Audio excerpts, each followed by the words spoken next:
الشوم خططا أنا صغري حييتنا كتاب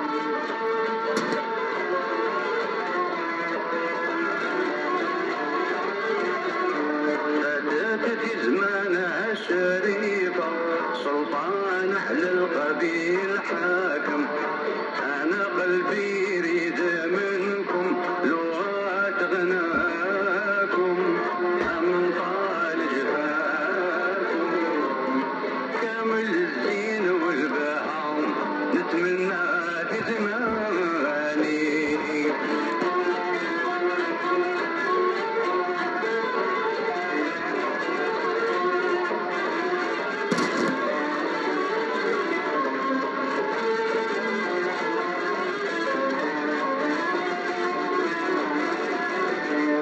نتمنى في الزمان فرجا أنا وياكم أم طال جفاكم فوق بساط الرضا معاكم نشرب في ساري لربي لا تحسبوني يا جيراني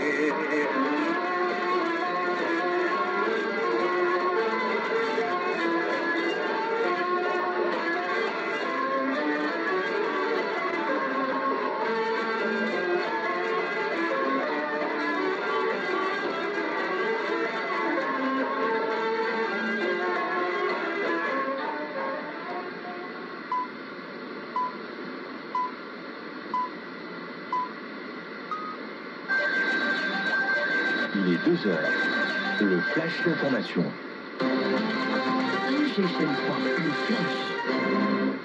Mesdames, Messieurs, bonjour. Le Premier ministre Ayman Ben Abdelrahman a effectué hier une visite de travail à Alger au cours de laquelle il a procédé à la distribution de logements et réitéré l'engagement de l'État pour suivre les efforts pour répondre aux besoins de la population en matière d'accès au logement. Lors de cette opération de distribution qui intervient à l'occasion de la célébration du 59e anniversaire de la double fête de l'indépendance et de la jeunesse, le Premier ministre a inauguré le site de 3746 logements de type ADL situé à Douira. Ayman Ben Abdelrahman a poursuivi sa visite en se rendant à la commune de Bebahsen où il a inauguré un nouveau site d'habitation constitué de 3000 logements de type ADL. S'exprimant à l'issue de la cérémonie de remise symbolique des clés aux bénéficiaires de logements ADL et LPL, le Premier ministre a déclaré que l'État continuera à soutenir le secteur de l'habitat. Le général de corps d'armée Saïd Chingreha, chef d'état-major de l'armée nationale populaire, en visite de travail et d'inspection hier à l'académie militaire de Cherchel, a affirmé que l'ANP a été et restera une vraie école pour former des hommes aux fortes volontés et à la fois ancrés en les valeurs de dévouement envers la patrie, indiqué un communiqué du ministère de la Défense nationale. Les commandants des régions militaires ont supervisé lundi les cérémonies de distribution de 2000 logements de type ADL au profit des retraités de l'ANP ainsi qu'au personnel en activité à travers les 6 régions militaires en présence des représentants du ministère de l'Habitat.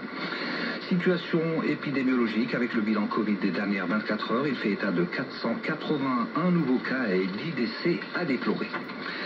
Tous les trains de la banlieue d'Alger et les trains régionaux étaient à l'arrêt hier en raison d'un mouvement de protestation du personnel des trains déclenché en solidarité avec un conducteur blessé suite à un acte de vandalisme, a annoncé hier la SNTF qui n'a pas précisé la date ou l'heure de la reprise du trafic. Les feux de forêt qui se sont déclarés à Mimoun, à Temza et Bouhmama dans la wilaya de Khamsla sont maîtrisés à 90%, a indiqué hier le directeur général de la protection civile, le colonel Boualem Bourlef. Les corps de 5 personnes mortes noyées ont été repêchés ces dernières 72 heures par les agents de la protection civile et les gardes-côtes au niveau du littoral de la wilaya de Tipaza, dont un cinquantenaire qui s'est noyé après avoir secouru 2 personnes à Bouharoun, a-t-on appris hier auprès de la direction locale de ce corps constitué. Tout un programme a été établi pour la tenue de la première édition de la manifestation L'Algérie dans le cœur, organisée hier par le Haut Commissariat à la Mazérité en collaboration avec la radio algérienne et la Maison de la Culture Rachid Mimouni Abou Merdes à l'occasion de la célébration du 59e anniversaire de la fête de l'indépendance et de la jeunesse. Objectif, faire découvrir la diversité culturelle et linguistique du pays. La représentation du Front Polisario auprès de l'ONU ainsi que les organisations internationales à Genève ont appelé la communauté internationale à mettre fin à l'impunité pour les violations systématiques des droits de l'homme au Sahara occidental occupé dont jouit le Maroc. Maroc et a assuré au peuple sahraoui le libre exercice de son droit à l'autodétermination.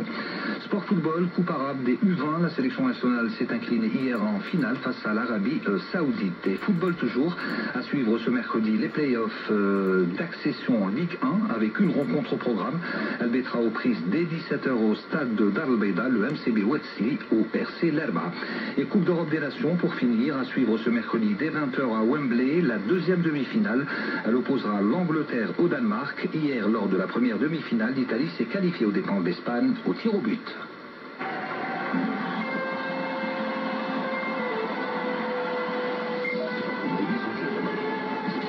May I have your attention, please?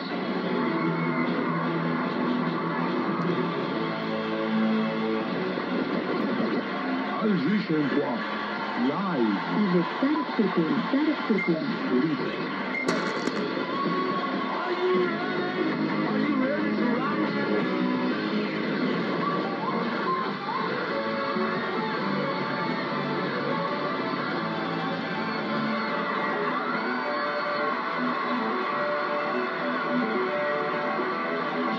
Everybody, soyez les bienvenus. Les lives d'Alger 3 vous proposent aujourd'hui Daryl Hall et John Oates en concert. Duo américain de pop formé